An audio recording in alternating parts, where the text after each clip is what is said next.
2024 లేదా 25లో డిగ్రీ లేదా బీటెక్ చదివారా? సాఫ్ట్‌వేర్ జాబ్ కోసం ఎదురు చూస్తున్నారా? అయితే కోడ్ జ్ఞాన్ 100 డేస్ కోర్సులో చేరండి, జాబ్ సాధించండి. నమస్కారం జవరియా గారు. నమస్తే సిరి గారు. సో మేడం, ఇప్పుడు మనం చూస్తే బయటున్న సిచ్యువేషన్లో ప్రతి ఒక్కటి మనం తీసుకునే ఆహారం ఏదైతే ఉందో ప్రతి ఒక్కటి కూడా కల్తీగానే కనిపిస్తూ ఉంది. అయితే ఈ సమయాన్ని క్యాప్చర్ చేసుకుని ఒక బిజినెస్ జనరేట్ చేయాలి అన్న అవసరాలకు తగ్గట్టుగానే మనం మలుచుకొని ఒక బిజినెస్ జనరేట్ చేస్తే అందులో లాభాలు ఉంటాయని చెప్తూ ఉంటారు. సో మరి ఈ కల్తీ సిచ్యువేషన్ ఏదైతే జరుగుతూ ఉందో ఫుడ్ పరంగా, దీన్ని మనము ఒక ఆపర్చునిటీగా తీసుకొని ఇప్పుడు ఒక బిజినెస్ని రన్ చేయాలి అంటే ఏ బిజినెస్ రన్ చేస్తే బాగుంటుంది అంటారు మేడం? చాలా మంచి ప్రశ్న సిరి గారు. సో కల్తీ ఆహారం అనేది ప్రతి ఒక్క దాంట్లో బయట చూసిన రెస్టారెంట్ నుంచి, హోటల్స్ నుంచి తెప్పిస్తున్నాం, అక్కడ తింటున్నామంటే ఎలాంటి నూనె కావచ్చు, తర్వాత ఇతర పదార్థాలు ఏ వాడుతున్నారో తెలియదు. సో అలాగని చెప్పి ఇంట్లో తయారు చేసి ఇంట్లో హోమ్ మేడ్ తింటున్నాము, ఇది కల్తీ కాదు అనేది కూడా నిర్ధారించలేమన్నమాట. ఎందుకు అంటే అలా ఉన్నాయి పరిస్థితులు ప్రస్తుతం. సో ఎక్కడ చూసినా కూడా కల్తీ ఆహారాలే దొరుకుతున్నాయి. సో ఈ కల్తీ వస్తువులు కానివ్వండి, కల్తీ తినే పదార్థాల్లో కూడా మనం ఏదైనా సస్టైనబుల్ బిజినెస్ ఐడియా జనరేట్ చేయొచ్చా అంటే ఖచ్చితంగా చేయొచ్చు. కల్తీ ఆహారాలు అనేది ఇప్పుడు ఇవాళ రేపు చూస్తుంటే మనకు పీల్చే గాలి కూడా కాలుష్యం అయి ఉంది సిరి గారు. వీటికి కూడా సపరేట్ అంటే ఎయిర్ ప్యూరిఫికేషన్స్ కానివ్వండి, ఇలాంటివి కూడా ఇప్పుడు మార్కెట్లోకి వచ్చేస్తున్నాయి. ఇంట్లో చెప్తున్నాను నేను. సో వీటన్నిటికీ చూసుకుంటే మనం ఏదైనా ప్రోడక్ట్ తయారు చేసి, అది కూడా especially the main organ of the బాడీకి ఏదైనా ప్రొటెక్షన్ చేసే రకంగా ఆ ఫుడ్ ప్రోడక్ట్ ఏదైనా తయారు చేయొచ్చా అతి తక్కువ ధరలో అంటే ఖచ్చితంగా చేయొచ్చు. అది గానుగ నూనె. సో గానుగ నూనె అంటే మరి చాలా ఒక 3 to 4 lakhs పెట్టుబడి పెట్టాలి, అండ్ షాప్స్ హైర్ చేసుకోవాలి, వాటికి రెంట్ కట్టాలి, వాటిలో కూడా చాలా తక్కువ ప్రాఫిట్ వస్తుంది. కాబట్టి అందులో జస్ట్ ఒక సర్వీస్ మోడ్గా చూడొచ్చు, ఇది ప్రాఫిట్ మోడ్గా చూడగలమా అనే డౌట్ చాలా మందికి ఉంటుంది.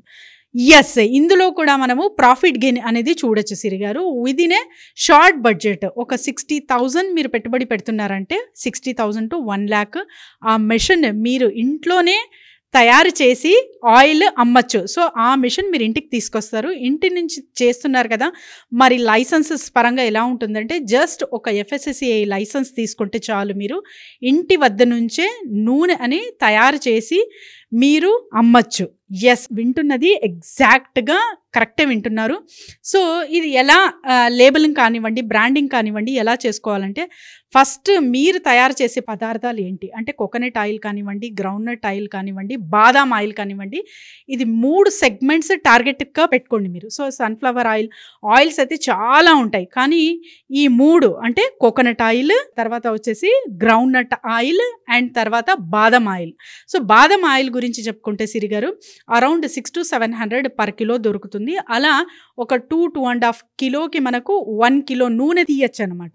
సో ఇది ఎంతకు అమ్మచ్చు అంటే 5,000 రూపీస్కి అమ్మచ్చు అనమాట బయట. అంటే అంత డిమాండెడ్గా ఉంది. ఇది మీరు ఎలా అసలు స్ట్రాటజీ ఏంటి అమ్మడానికే ఎక్కడైనా కూడా మార్కెటింగ్లోనే చిక్కు వస్తుంది. కాబట్టి సో మీరు ఇంటి వద్దే ఉండి 1,00,000 రూపాయలతో ఈ బిజినెస్ స్టార్ట్ చేస్తున్నారు, అది కూడా మషిన్ ఇండియన్ మార్ట్లో అవైలబుల్ ఉంది. కాబట్టి మీరు ఫస్ట్ ఒక 10 బాటిల్స్ లాగా తయారు చేయండి. ఫస్ట్ ఒక షాంపుల్ లాగా మీ నియర్ అండ్ డియర్స్కి ఇవ్వండి. అది కూడా మీరు చేసే ప్రాసెస్ చూపించండి వాళ్ళకు. మీరు వీడియో త్రూ చూపిస్తారా, లేకపోతే ప్రాక్టికల్గానే వాళ్ళకు ఇంటికి ఆహ్వానించి ప్రాక్టికల్గా చూపిస్తారా? ఇదంతా కొంచెం లాంగ్ ప్రాసెస్లా జరుగుతుంది ఈ బిజినెస్. సో వీటన్నిటికీ మీరు పేషెన్స్గా అన్నీ ఒక్కొక్కటి సెగ్మెంట్లా క్రియేట్ చేసి ఒక్కొక్క స్టెప్ ఎదుగుతున్నారంటే ఖచ్చితంగా మార్కెట్లో మీ బ్రాండ్ స్టేబిలిటీతో and sustainability with the continuous and constant way అంటాను నేను. సో అలా తీసుకెళ్ళచ్చు. సో ఈ బ్రాండ్ క్రియేట్ చేసే ముందు శాంపుల్ ఇస్తారు ఫస్ట్, అండ్ తర్వాత వచ్చేసి ఆ బ్రాండ్ క్వాలిటీ. సో క్వాలిటీ మీకు చాలా చాలా మంచిగా ఉంటుంది, కాబట్టి జెన్యూనిటీ అక్కడ ప్రోడక్ట్లో కనిపిస్తుంది. కాబట్టి ఒకరు యూజ్ చేసిన ఆయిల్ ఒక 10 మందికి రెఫర్ చేస్తారు. సో ఆ 10 నుంచి ఇంకొక 10 మందికి, సో అలా స్ప్రెడ్ అవ్వే అవకాశం చాలా ఉంటుంది త్రూ మౌత్ వర్డ్. సో చిన్న మషిన్ కూడా కదా, మరి సరిపోతుందా అంత పెద్ద బిజినెస్కి తీసుకెళ్ళకి అంటే first start with the small and think big, act now అంటాను నేను. ప్రతి ఒక్క బిజినెస్ కూడా చిన్న చిన్న వ్యాపారాలతోనే మీకు ఒక మార్కెటింగ్ స్ట్రాటజీ ఎలా చేయొచ్చు అనేది వస్తుంది, ఎక్కడ సప్లై చేయొచ్చు అనేది వస్తుంది, క్వాలిటీ మెయింటెనెన్స్ ఏంటి, అండ్ బ్రాండింగ్ విషయానికి వస్తే షాంపుల్గా మీరు ఒక బాటిల్ తీసుకొని జస్ట్ అంటే ఒక 10 బాటిల్స్ త్రూ మీరు మంచిగా బ్రాండ్ చేయించి ఆ బ్రాండ్ పైన స్వదేశీ ఆయిల్, ఇండియన్ మేడ్ ఆయిల్ అని చెప్పి అక్కడ ఖచ్చితంగా మెన్షన్ చేయాలన్నమాట. సో ఆ వర్డ్ త్రూనే మీకు సేల్స్ అనేది చాలా చాలా భారీగా పెరుగుతాయి. సో స్వదేశీ అన్నది పదం చాలా చాలా వాల్యుబుల్. ఇది చూసిన వారు వెంటనే కొనుగోలు అయితే ఖచ్చితంగా చేస్తారు. అది కూడా మీకు తెలిసిన వారు, and the process you are showing them. So ఎలాంటి క్వాలిటీ మెయింటైన్ చేస్తున్నారు మీరు ఇక్కడ, అండ్ ప్రాసెస్ ఏంటి అదంతా ట్రాన్స్పరెన్సీగా మీరు చూపిస్తున్నారు కాబట్టి మార్కెట్లో మీకంటూ ఒక ట్రేడ్ మార్క్ అనేది ఏర్పాటు చేసుకుంటారు. సో ఇదే సేమ్ ఈ డే 1 నుంచి ఎంత ఇంట్రెస్ట్ పట్టి ఎంత జెన్యూన్ పరంగా మీరు బిజినెస్ స్టార్ట్ చేశారో అదే మీరు లాంగ్ రన్లో కూడా సస్టైనబిలిటీ కొనసాగిస్తున్నారు అంటే ఖచ్చితంగా మంచి ప్రాఫిట్ రేషియో చూడొచ్చు. అప్పుడు ఒక పెద్ద మిల్ పెట్టేకి ప్లాన్ చేయొచ్చు సిరిగారు. అప్పటి వరకు చిన్నగా ఇలా విదిన్ జస్ట్ 1 lakh నుంచి స్టార్ట్ చేసి, అండ్ ప్రాఫిట్ రేషియో ఎలా ఉంటుంది అంటే మీరు ఒక 30 నుంచి 40% వరకే మీరు ప్రాఫిట్ రేషియో అనేది పెట్టుకోండి. ఆ తర్వాత ఇంకా మెల్లగా ఇంక్రీజ్ చేసుకుంటూ వెళ్ళొచ్చు. అంటే మీ బిజినెస్ ఎంత డిమాండెడ్గా ఉంటుందో అంత లిమిటెడ్ పర్సంటేజ్ ఇంకా మీరు మార్జిన్ మంచిగా క్రియేట్ చేసి సప్లై చేయొచ్చు. సో మేడం దీనికి అంటూ ఎంత స్పేస్ అవసరం అంటారు మేడం? సిరిగారు ఇది జస్ట్ మీరు మీ హాల్ ఉంటే లేకపోతే కిచెన్ పెద్దగా ఉన్న ఒక డైనింగ్ టేబుల్ త్రూనే ఈ బిజినెస్ స్టార్ట్ చేసేది. ఓకే. అండ్ ఎవరైనా కూడా చేసుకున్నా కూడా వాళ్ళకి ఇన్కమ్ అనేది జనరేట్ చేసుకునే ఆప్షన్ ఉంటుందంటారా మేడం? ఇది పర్టికులర్గా వీళ్ళకంటూ సూట్ అవ్వాలి అంటారా? ఎవరైనా సరే చేసుకోవచ్చు సిరిగారు. చెప్పాను కదా, patience is very very important. ఎవరైతే ప్రాక్టికల్గా అంటే చాలా మందికి ఒక 1 to 2 hours కూర్చోగలుగుతున్నారు ఒక ప్లేస్లో అంటే వాళ్ళ పేషెన్సే అర్థం చేసుకోవచ్చు. సో చిన్న వాటిలోనే మనము వీళ్ళు అంటే ఏ మనస్తత్వానికి చెందినవారు అనేది మనం ఒక అంచనా అనేది వేయగలిగే సత్తా మనకు ఉండాలి. ఈ చిన్న వాటితోనే మనము వేయచ్చు. ఎలాగంటే ఒక 2 to 3 hours కదలకుండా ఒక చైర్లో లేకపోతే ఒక ప్లేస్లో మీరు కూర్చుంటున్నారు అంటే ఖచ్చితంగా మీకు పేషెన్స్ ఉన్నట్టే.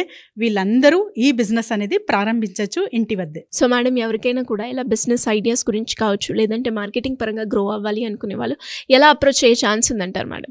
జస్ట్ కింద స్క్రోల్ అవుతున్న నెంబర్కి కాంటాక్ట్ చేయొచ్చు సిరిగారు. ఆ నంబర్ దూరంలోనే ఉన్నాము, ఎవరైనా సరే వెంటనే సంప్రదించవచ్చు. సో గానుగ కల్తీ విషయానికి హార్ట్ ఆర్గాన్ అనేది చాలా చాలా గొప్ప ఆర్గాన్, అండ్ హార్ట్ అటాక్స్ చూస్తున్నాం కదా.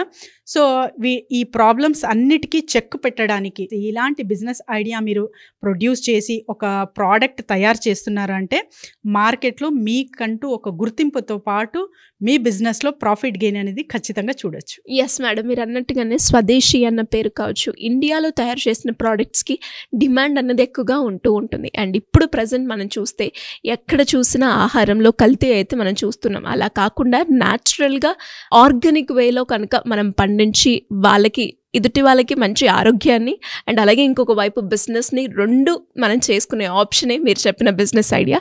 Anyways thank you madam, thank you so much. Thank you Siri గారు.